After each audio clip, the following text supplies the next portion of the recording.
ये सब देखने के बाद रवि ने फैसला किया, मैं जान के रहूंगा उस लड़की का राज।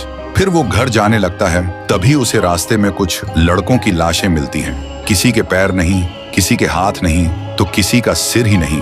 ये देख के रवि का डर और बढ़ जाता है। सोचता है अब तक तो लाशें गायब होती थीं, लेकिन अब तो लाशें मिलने लगी हैं। वो सीधा कुएं के पास जाता है और जोर से चिल्लाता है, बस बता दो तुम कौन हो, इतना दर्द क्यों, क्या चाहती हो तुम हम सबसे।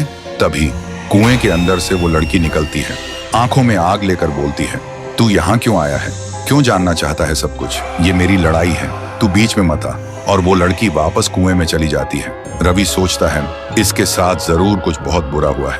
अगली सुबह रवि गांव वालों को इकट्ठा करता है और बोलते हैं, अगर किसी को कुछ पता है तो अब बता दो, वरना इस बार कुछ ज्यादा ही भयानक हो सकता है। गांव वाले रोते हुए कहते हैं, उसके बारे में हमें कुछ नहीं पता।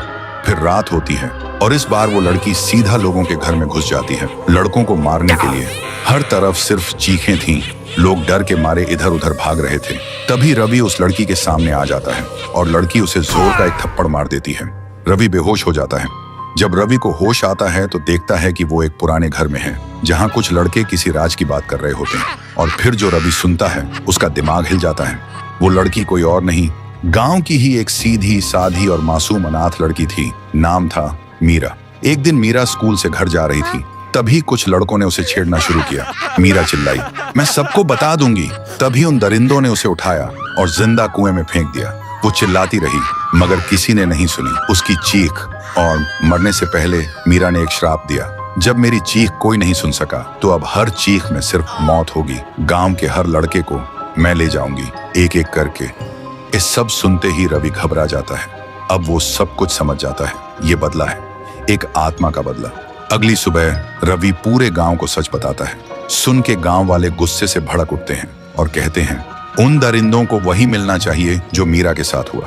फिर गांव वाले उन दरिंदों को पुलिस के हवाले कर देते हैं और रात को पूरा गांव कुएं के पास इकट्ठा होता है। सब रो रो के कहते हैं, मीरा तुम्हारे गुनहगारों को अब सजा मिल चुकी है, अब हमें छोड़ दो। जो तुम्हारे साथ हुआ उसका हमें अफसोस है। तभी कुएं के अंदर से एक रोशनी चमकती है और एक ही पल में वो रोशनी आसमान की तरफ उड़ जाती है। तब से गांव के लोग सुकून से जी रहे थे। रात में बिना डरे आसमान में तारे देख पाते थे और हर साल गांव का हर इंसान मीरा के नाम का दिया जलाते थे उस कुएं के पास।